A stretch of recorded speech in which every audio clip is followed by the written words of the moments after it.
Hello, we're very, very excited to have Mayor John Erickson with us here today on the rooftop of Pride House. We're going to talk a little bit about the handover with the LA Pride House that's coming up in 2028. Hi. Would Hello. you like to introduce yourself? I'm Mayor John Erickson of the city of West Hollywood. It's great to be here. Thank you so much for coming in. It's quite cute, isn't it, this view? You know, I wish you could have done something more about the view. I'm so sorry. I mean... The weather. Yeah. The Eiffel Tower's right there. No, it's just truly iconic. Much, yes. Yeah. I don't know how I'm going to top it in West Hollywood. Oh, you'll find a way. I'm sure you'll find a way. You will. I'm so honored and so happy to have you here with us. Please tell us a little bit about what's going to be happening in the next few years. We have a handover with you tomorrow with the official Paris Pride House and the official LA Pride House, but you're actually here to represent Los Angeles. So what's that like for you?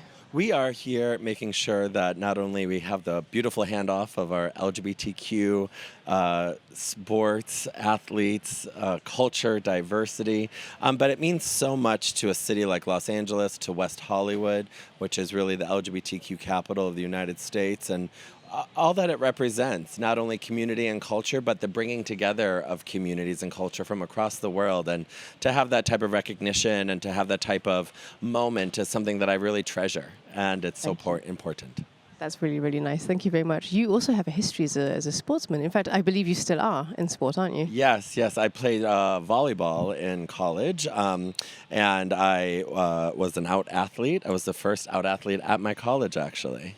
How was that? It was, I'm from a small town in Wisconsin in the United States, and it was a lovely experience. I had a supportive team, I had a supportive family, but I was able to be truly who I was. And that's why Pride House and everything that we do here matters, because it's not just for our incredible Olympians and their families, but for those people that might be aspiring to get to that level. And I became the mayor, I guess. I didn't go all the way. I tried.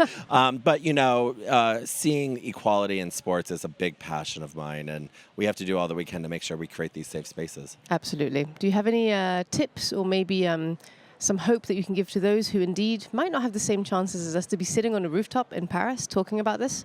What can we give them as a tip to accept themselves? Well, if you would have told me 30 so years ago that this young queer kid from a small town in Wisconsin would one day be sitting on the Seine at Pride House, the mayor of an LGBTQ city, a proud, openly gay man, talking to a fabulous individual like yourself, I would have said no. But that's the beauty of tomorrow, the promise of what we all can do.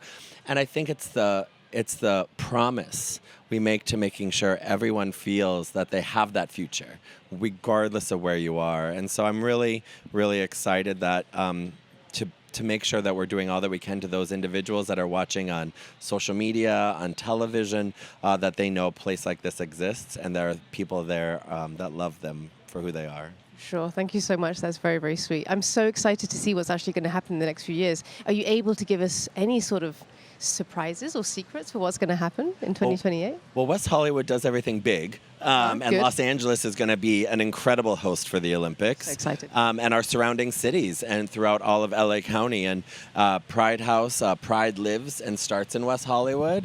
And so having a place like this there to not only have our own spin on it, I don't know if we can put a river in West Hollywood in 4 years. I'm willing to try. But how can we ensure that the vibrancy, the color, the beautiful rainbow that is our community is represented in our own West Hollywood way? And we're going to really find that out. Oh, you are. I'm so excited to see what's going to happen. I mean, I think having the basis of the openness, that helps. For example, we've had quite a few athletes from all walks of life come in onto this rooftop to speak, and we've all been very aware, and we've relativized about the fact that we are in Paris, which is obviously the gayest city and the most open city in France. And if we look at Europe as well, it's still one of the more open places. So LA, of course, also represents this within the US, as you say. But in some ways, I think it's also going to attract a lot of people from maybe smaller towns, from smaller places to come and be themselves for a little while. And that's I think, a beacon of hope for a lot of people. So that's going to be beautiful. Thank you so much for your time today. I've been very honored to speak to you. And we're looking forward to doing the handover and making everything happen with you. I'm so looking So I'll forward speak to to it. you And soon. thank you for doing this beautiful podcast and for all that you do to make sure people know that they're loved. Thank you very much. You're so welcome. Thank you very much. That was amazing. Thank you so much. And we'll see you soon. You want a photo? Yes. Yes.